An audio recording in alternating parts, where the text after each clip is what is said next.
Coloca a foto aí do Marco Rubio com o Mauro Vieira, porque ela é boa. O Marco Rubio devia estar ali procurando um café, uma água para tomar, e aí basicamente chegou o Mauro Vieira para encher o saco dele. E vejam a diferença entre os semblantes. O Rubio não tira nem a mão do bolso para falar com o Mauro Vieira, não faz nem contato visual. Olavo Edu Carvalho, melhor canal de corte do YouTube. Eu conto imensamente aqui com o like de vocês, que você mande o programa nos seus grupos de WhatsApp, e esses fatos que nós vamos revelar e entender melhor aqui hoje, chegarem ao máximo de pessoas possível. Então, manda o programa para os amigos e manda o programa para os inimigos, especialmente esse, porque esse é o Paulo Figueiredo Show.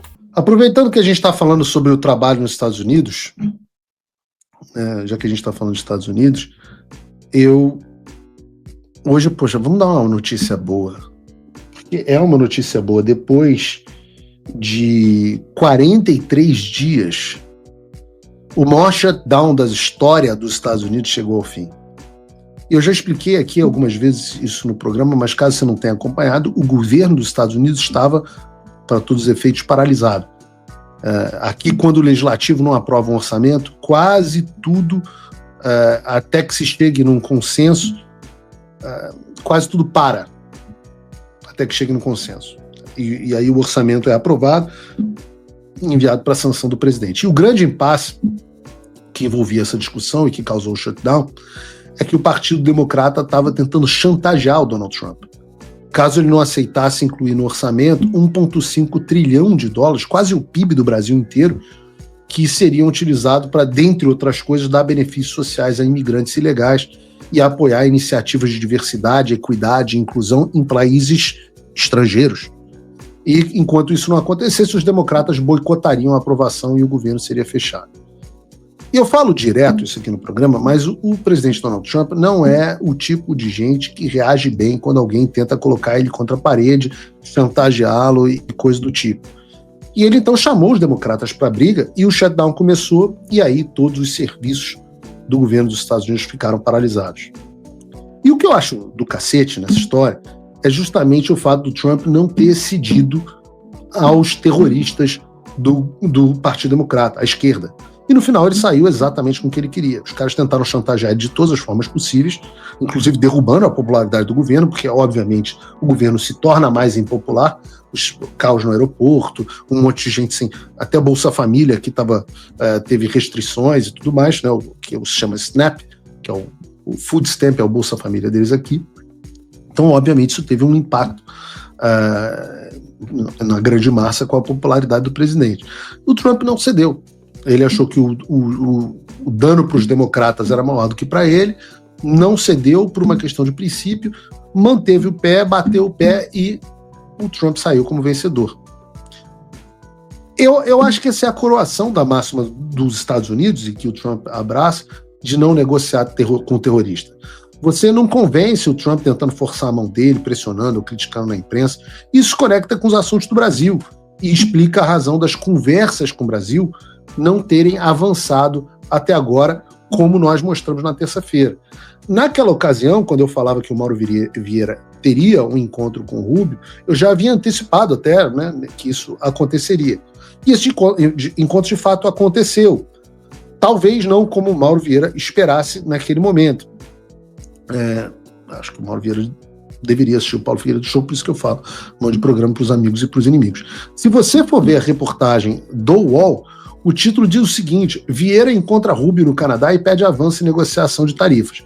E a matéria, cujo título já expressa o desespero do Mauro Vieira em tentar encontrar com Rubio, dizia o seguinte: no breve encontro, Vieira reforçou a importância no avanço sobre a negociação de tarifas, conforme definido guardem esse termo, de tarifas, conforme definido pelos presidentes Donald Trump e Lula no encontro da Malásia em outubro.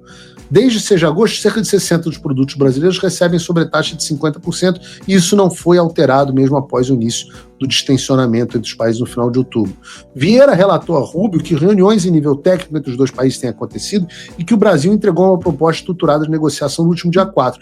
O avanço, porém, isso é importante, o avanço, porém, depende do acerto em alto nível entre representantes do Brasil e dos Estados Unidos. Ao final da conversa, Vieira e Rubio teriam concordado em agendar uma nova reunião presencial entre eles, ainda sem data para acontecer, e aconteceu, de fato, a data. E eu acho isso fenomenal. Coloca a foto aí do Marco Rubio com o Mauro Vieira, porque ela é boa.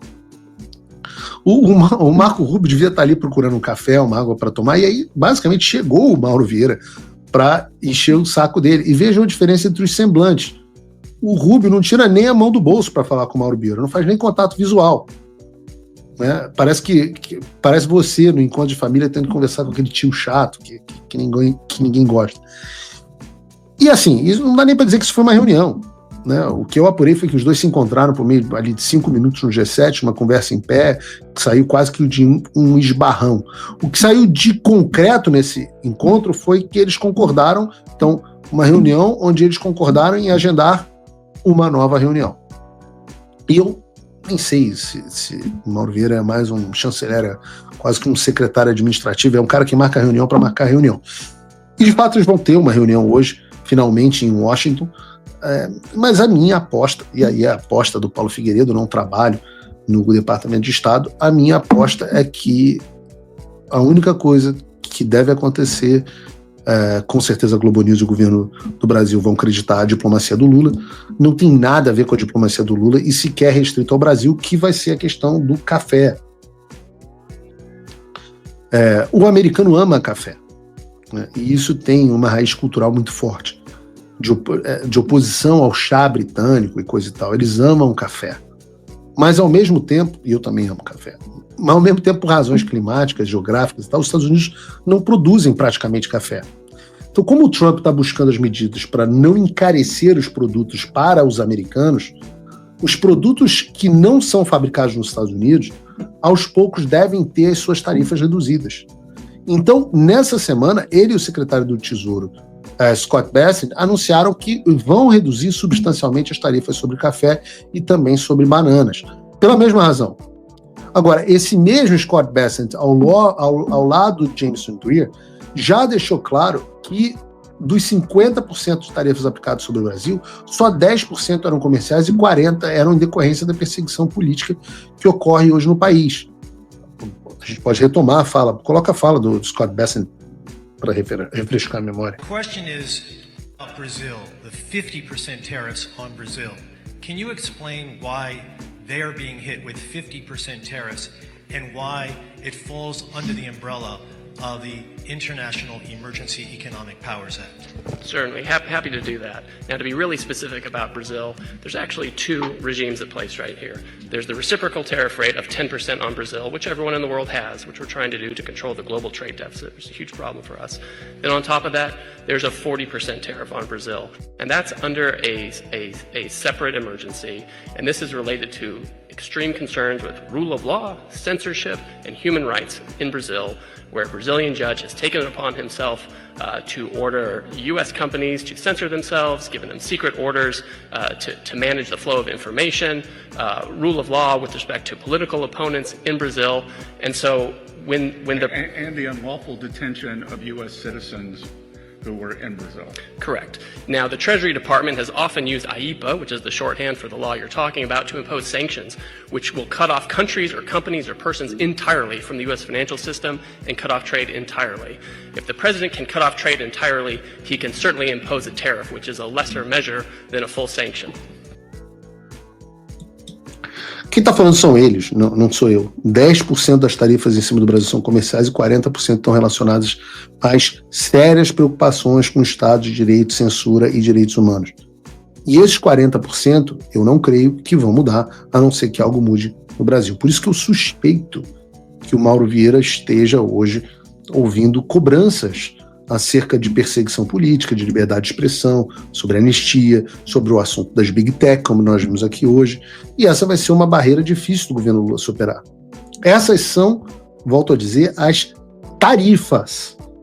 Separem os assuntos, essas são as tarifas que estão em discussão. Enquanto isso, as sanções, que é a parte que nos interessa, essas sequer estão em discussão, porque não estão na mesa. Pelo contrário, agora que o governo dos Estados Unidos encerrou o shutdown, a gente vai poder retomar o trabalho para que a aplicação das sanções ao Alexandre seja mais rigorosa, bem como trabalharemos pela inclusão de mais nomes na lista dos sancionados. O trabalho vai continuar. Para isso eu preciso do seu apoio. Para isso eu preciso do seu apoio. Se o trabalho continuar, eu preciso sempre que você me apoie. E você pode fazer isso entrando em www.paulofigueiredoshow.com/apoie, com a quantia de $5 por mês para ser apoiador, $49 ou $499 por ano para ser patrono Gold. Você também pode fazer uma doação de qualquer valor em Bitcoin aqui embaixo, ou se cadastrar gratuitamente aqui no nosso site. Tudo no mesmo link aqui na descrição. Olá, amigos do canal Olavo do Carvalho, espero que vocês tenham gostado desse vídeo assim como eu gostei e resolvi vir aqui compartilhar com vocês. Lembrando que se vocês gostam desse tipo de análise política e comentários que a grande mídia acaba sempre escondendo da gente, se inscreve aqui no canal para você não perder nenhum vídeo que vão ao ar todos os dias às 18, 19 e 20 horas de segunda a segunda, ou seja, o canal não para. Então, para você não perder nada, ative o sininho das notificações e se inscreve aqui no canal.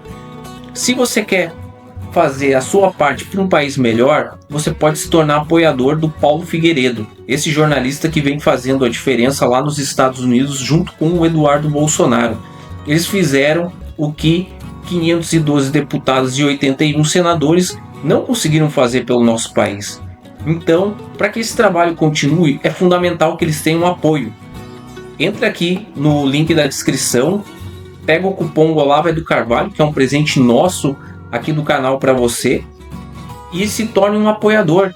Cada pessoa que entra e vira um apoiador faz muita diferença. Paulo Figueiredo não tem apoio governamental e não recebe dinheiro público para fazer o que ele faz. Ele tira do bolso dele. Então, se você quer apoiar, tem um link aqui na descrição, tem o nosso presente, e com menos de $5 por mês você faz a sua parte. Se você quer se tornar um apoiador ainda maior, fazer mais diferença e poder se comunicar com Paulo Figueiredo, ter acesso ao e-mail dele, a uma reunião mensal com os patronos Gold, você vira patrono Gold. É $50 por mês e você tem acesso a um grupo exclusivo com pessoas brilhantes e que tem debates de excelentíssimo nível lá dentro. Então não perca tempo, faça a sua parte, porque o Paulo Figueiredo e o Eduardo Bolsonaro estão fazendo a dele. Valeu!